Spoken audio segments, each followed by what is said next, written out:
My pack was under attack, and I was pacing, wolfless and useless, in a strange pack house. I was helpless and masked that feeling with anger and anxiety. I should have stayed and helped. I thought, but of course it hadn't been my decision. My father had insisted I be taken away. For my safety, he said. I couldn't argue with him. He was my father, but he was also my alpha, and his decisions were final. But that didn't mean I had to be happy about the situation. They were staring at me. I paced up and down inside the pack house, and they watched and whispered. I didn't care.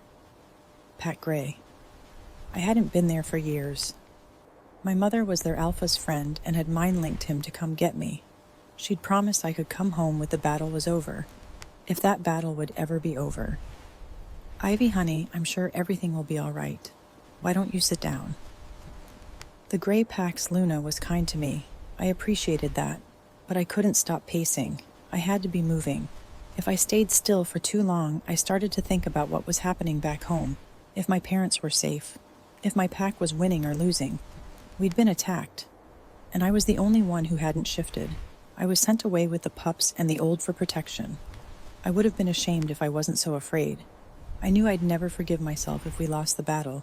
I'd carry that weight for the rest of my life, always wondering if things would have been different if I was there, if I had my wolf, if I could have fought alongside my parents.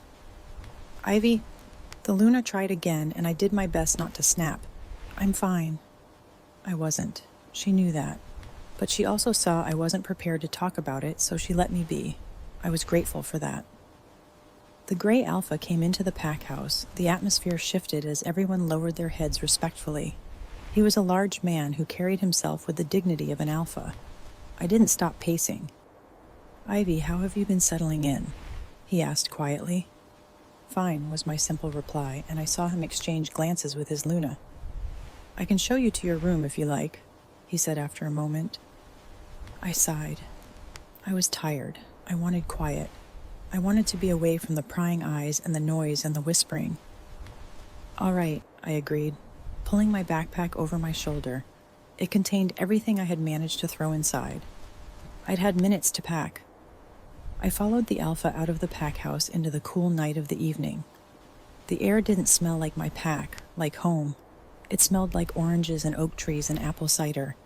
Home smelled like lavender and mint and my parents. I was scared. Scared I wouldn't have a home to return to. Scared that I'd be stuck in a strange pack for the rest of my life, always wondering if I could have done more to protect my family. I was an embarrassment, a wolfless child who couldn't fight when my pack needed me most. Alpha Gray was talking. I hadn't been paying attention, and my brain worked to remember what he had been saying. I have a son around your age, he was saying. His name is Zyron. I think you two could be friends. There are not many wolves in this pack around his age. He plays with the adults or the children. It would be good for him to have a peer. I couldn't care less about his son. My mind was full to the brim with thoughts of my parents, my pack, my home. For all I knew, my family could be dead, my home burning. He's playing soccer right now, I believe, the Alpha went on. He was trying to distract me, get me thinking about something else. It wasn't working, but I did acknowledge the effort. Cool, I said simply. It was all the reply I could muster. He seemed to understand. We arrived at my room, a small guest room with a bed and a dresser. There was a door to a bathroom in the back. Will this be all right? He asked kindly. I sighed. It was hard to stay angry when my host was being so sympathetic. Yes, thank you, I said, offering a small smile. The Alpha smiled back. I'll leave you to get settled in. If you need anything, just ask, all right?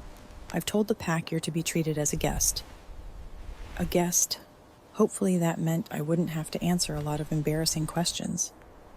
I wasn't prepared to explain to a whole pack how I couldn't shift, how I was wolfless. The Alpha left me then, and I unpacked my backpack onto the bed. I hadn't brought much. Some changes of clothes, a blanket that smelled like home. It hit me harder then, holding the blanket, smelling my home. That maybe I wouldn't have a home to go back to tomorrow. It was an overwhelming thought. I put the blanket down on the bed, the scent of the strange pack filling my senses. I hated it. I stormed out of my room into the cool night air. The sun had fully set, and the darkness was soothing. I took a deep breath, thankful for the breeze that smelled more of the forest than the gray pack. I walked to the kitchens. I wasn't hungry, but I thought I'd get a glass of water at least. It gave me an excuse to take a walk outside. The kitchen door was unlocked and ajar when I walked up to the building. I hesitated, confused. No, it shouldn't have been left open, surely. That's when I heard noises coming from inside. Romantic noises. Any other night, I would have left it alone. Good for them, I would have thought, and moved on with my life. But tonight, I was feeling angry and stubborn. I had decided I wanted a glass of water, and a glass of water I was going to get. So I pushed the door open and walked inside. A beautiful girl was sitting on the kitchen counter, her arms around a guy. They were making out quite enthusiastically, off in their own little world. I coughed to announce my presence. That was a mistake. The girl was suddenly angry. She pushed the guy back and hopped down from the counter, storming over to me. I didn't have time to react or explain myself. She slapped me across the face. I just stared at her blankly as she walked out. I stood, stunned, holding a hand to my stinging face. The boy's face flushed every shade of red from embarrassment. Sorry, he mumbled. She, gets jealous. No shit, I replied swiftly. It had been too much of an emotionally charged night. I was ready with my comebacks, and oh so happy to use them. I turned to leave as well, but he reached out and grabbed my arm. Wait, please.